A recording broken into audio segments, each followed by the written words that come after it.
Welcome to Humanity's Epiphysics.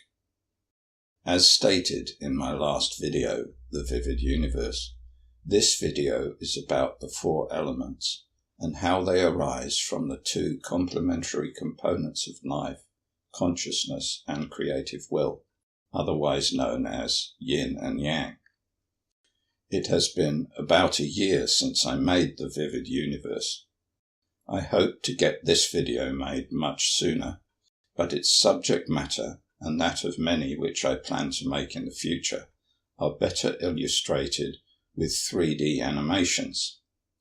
So I have been learning how to create things like this in Blender.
The music was Holst's Planet Suite, parts of the Mars and Venus movements. The descriptions of the planets were mostly Holst's, who based them upon their astrological essences. There is no Sun, Moon, or Earth movement, so I provided those descriptions myself. Such descriptions are not perfect, but they do a reasonable job of conveying the nature of astrological essences in an allegorical way. Astrology lends itself to an allegorical approach because astrological essences are aspects of life, and life has infinite depths, so its aspects cannot be defined perfectly with prose. It is better to use a measure of poetry to convey their meaning. Yet when we do that, we seem to be accepting that there is a veil beyond which our understanding cannot penetrate. There doesn't seem to be a way to answer questions like, why is Neptune so mysteriously mystical? Why is Saturn the bringer of old age? Etc. Our understanding of astrology seems to be frustrated by a Neptunian paradox. We cannot understand a thing with infinite depths using finite words. There is, however, an answer to that puzzle. If we understand that life and all its aspects have infinite depths, we can embrace that knowledge and use it. We can accept that even though life is an infinitely deep mystery, which we cannot hope to describe fully in finite words, we do in fact have a knowing of what it is. We can recognize it because we experience it. Furthermore, we can begin to understand it in terms of its less fundamental aspects, which also have infinite depths. If we recognize that life is made of consciousness and creative will in reciprocal relationship, we have made a massive leap forward in understanding. Even though consciousness and creative will are just as mysterious as life, we still have a knowing of them. All we have to do is to continue this process to understand the universe from the roots up. Doing so, we find that the pattern of relationships we uncover are expressed in patterns codified in astrology. Pondering said patterns reveals that the next level of understanding is to recognize that consciousness and creative will give birth to the four elements, which are fire, earth, air, and water. Despite the fact that mainstream science ridicules the alchemical idea that the world is made of four elements, seeing it as absurd medieval ignorance, it is in fact completely true. Of course, that is not to say that everything can be made by lighting a fire under a cauldron full of fizzy water and dirt. That is the kind of absurd straw man that springs to cynical minds, mostly, I think, out of an ignorance that they project onto others. We can already begin to see that things become far more sensible when we recognize that the names of the elements are allegories for the four phases of matter, i.e., plasma, solid, gas, and liquid. That is not where the allegory ends, though. These, in turn, are allegories for four fundamental aspects of life: choices, matters, perceptions, and felt knowing.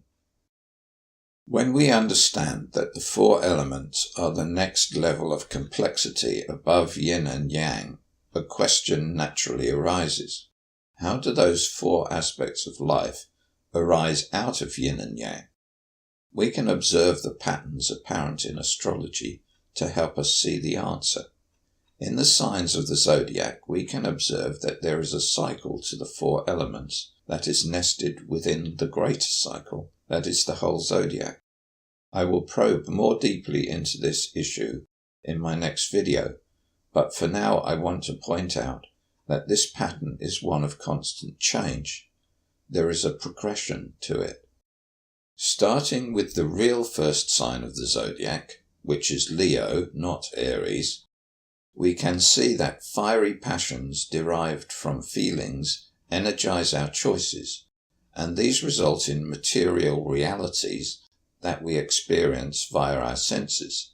Sensing our realities gives rise to perceptions, which in turn evoke feelings, and the cycle begins again with more choices. Fire, earth, air, water. Fire, earth, air, water. The picture that is emerging is one of cycles nested within cycles. In fact, we will see in future videos how the universe is synchronized via zodiacs nested within zodiacs, which are themselves nested cycles of elements, which are nested cycles of yin and yang, and it is all just life expressing itself. Thank you for your attention.